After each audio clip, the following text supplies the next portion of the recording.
Salut les amis, alors Tony pour l'évapologiste et aujourd'hui on se retrouve donc pour le déballage de la Cloupor Mini que je viens de recevoir ce matin et qui a plutôt été une bonne surprise. Alors, donc on va commencer par regarder un petit peu la boîte.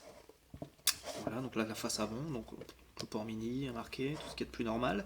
Donc on a une boîte qui est en carton rigide, bien fini.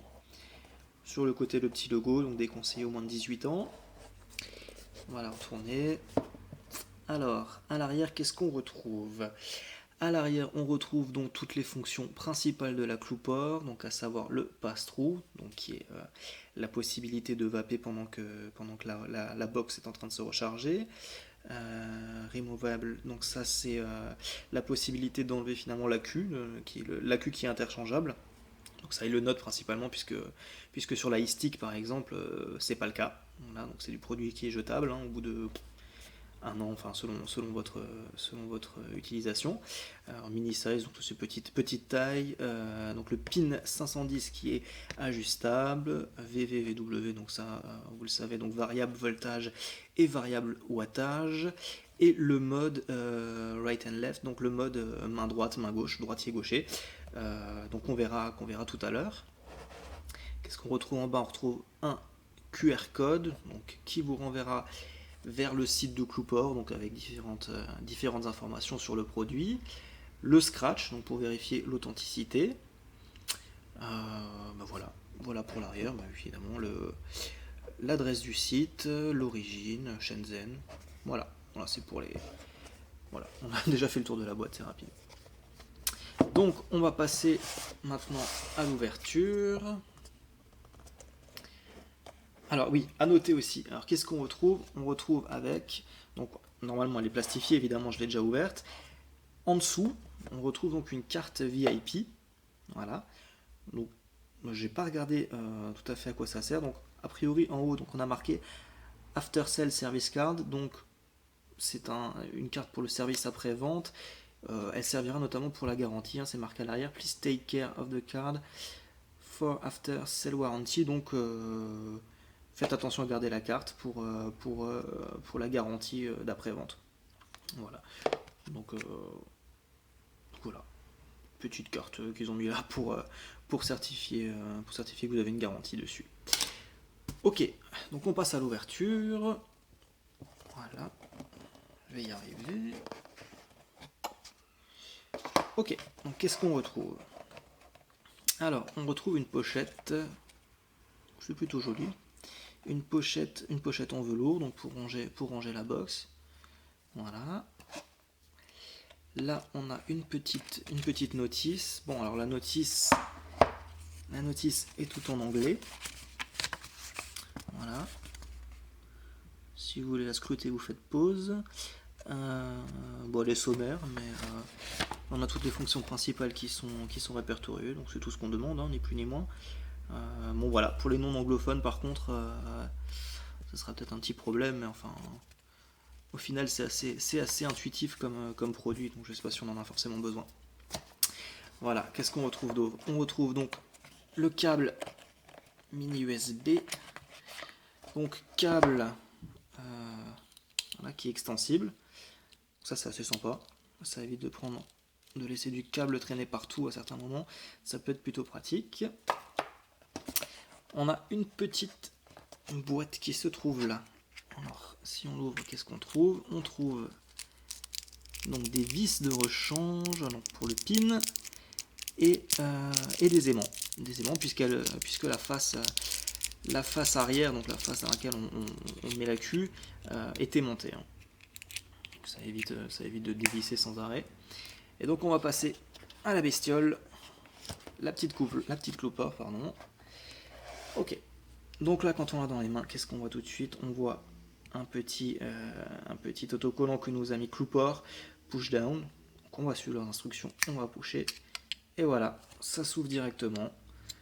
Et on a accès à l'arrière avec la mise en place de la cure. Là, j'en ai déjà mis un, on va le sortir. Donc on a un petit ruban qui aide à la sortir, ce qui est plutôt pratique. Voilà.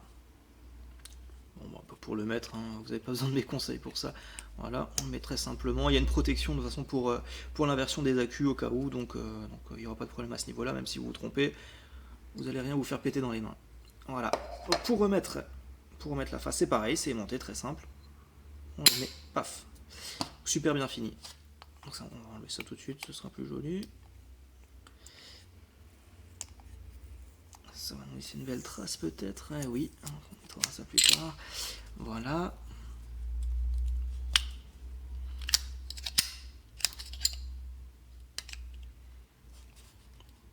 Ok, donc pour la finition générale, moi je trouve ça vraiment très très bien.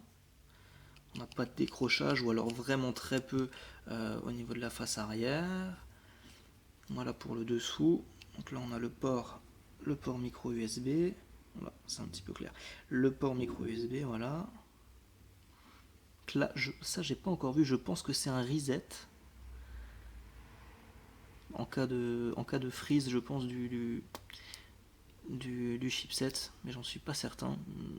A priori, je pense que c'est ça. Voilà. Donc on va quand même comparer la taille, hein, parce que pour certaines marques, la notion de mini est un peu différente de chez Clouport. Et je parle notamment en fait de la IPV mini, donc chez Pioneer for You, que j'ai reçu et j'ai été assez surpris en fait de la taille. Alors voilà ce qui est une mini box pour Pioneer for You. Voilà ce qui est une mini box pour Clouport. Voilà, on a quand même une sacrée différence. Je trouve qu'on s'approche beaucoup plus d'une box classique chez Pioneer que chez Clouport, qui elle par contre a une taille similaire à la très connue Istic. Voilà, on a exactement, pratiquement en tout cas la même hauteur. Hein. Allez, on est à 1 mm de différence, peut-être 2 maximum, non, même pas 1 mm. Voilà, en longueur forcément. Voilà. Donc là on est vraiment sur une mini box, hein, ça il n'y a pas de souci là-dessus. C'est indéniable. Voilà, qu'est-ce qu'on va regarder? On va regarder maintenant la connexion, donc le pin qui est réglable. Voilà, on ne voit pas bien à cause du flash. Je vais essayer d'approcher et de faire un petit focus. Voilà. Donc qui est réglable, et vous retrouverez évidemment dans la boîte, alors ça je ne voulais pas montrer avant, vous retrouverez le petit tournevis qui va bien pour régler votre pin. Voilà. Pour les fonctions, donc voilà, quand on l'allume, je ne sais pas si vous allez voir, voilà, quand on l'allume, ça donne ça. Alors, pour activer le mode droitier ou gaucher, c'est très simple, donc on reste appuyé là et là en même temps. Tac, right mode, on reste encore appuyé, et ça se transforme en left mode, et comme vous pouvez le voir, donc l'écran a été tourné, ça c'est pour les gauchers. Donc là on va retourner au mode droitier parce que moi je suis droitier. On reste appuyé toujours, et on repasse en mode droitier. Pour changer le voltage et le wattage, donc on peut passer en affichage wattage. Hein. Donc là c'est simple, c'est là et là en même temps, on reste appuyé pareil. Et bim, ça passe en wattage. Voilà, qu'on incrémente en 0,1 à chaque fois. On va repasser en voltage. Voilà, et enfin, la dernière petite fonction, donc si on reste appuyé sur le plus et le moins en même temps, là, on bloque en fait. Alors on bloque chez certaines marques, c'est tout qui est bloqué. C'est tout qui est bloqué, même le bouton Fire. Là par contre, je vais vous le montrer, je vais mettre un atto dessus. Alors. Donc voilà, donc là on a bloqué, hein, vous pouvez le voir. Par contre, vous entendez, ça fait feu, hein, je vous montre. Donc voilà. Donc quand c'est loqué en fait, vous pourrez continuer à faire feu. Donc ça c'est un petit peu dommage. Ils auraient peut-être pu bloquer également la fonction feu. Maintenant, donc en fait tout ce qui est loqué finalement, ça sera l'incrémentation ou la décrémentation. Voilà, que vous pouvez. Vous voyez, j'appuie, je peux pas monter, je peux pas descendre. On va débloquer ça. Voilà. Sur l'affichage, sur l'affichage. Voilà, 1,9 ohm. Alors vous pouvez voir qu'on n'est pas à l'unité après la virgule, mais au dixième après la virgule. Donc il va vous noter 1,90 ohm. Ça va être pareil pour les watts, pareil pour le voltage. Donc on peut monter de 3,63 à 3,64, 3,65. Donc c'est assez précis. Je suis pas sûr que ça va être d'une utilité flagrante par rapport à l'ISTIC qui elle monte 3,6, 3,7, 3,8. Je pense que c'est largement suffisant. Mais elle est pour les puristes et ceux qui veulent trouver leur sweet spot absolu, pourquoi pas, pourquoi pas. Voilà, voilà pour cette petite revue rapide. Enfin, c'est pas vraiment une revue, mais plutôt un unbox de la Cloupor.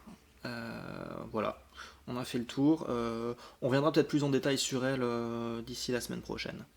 Voilà, je vous remercie d'avoir regardé cette vidéo, n'hésitez pas à vous abonner et à commenter.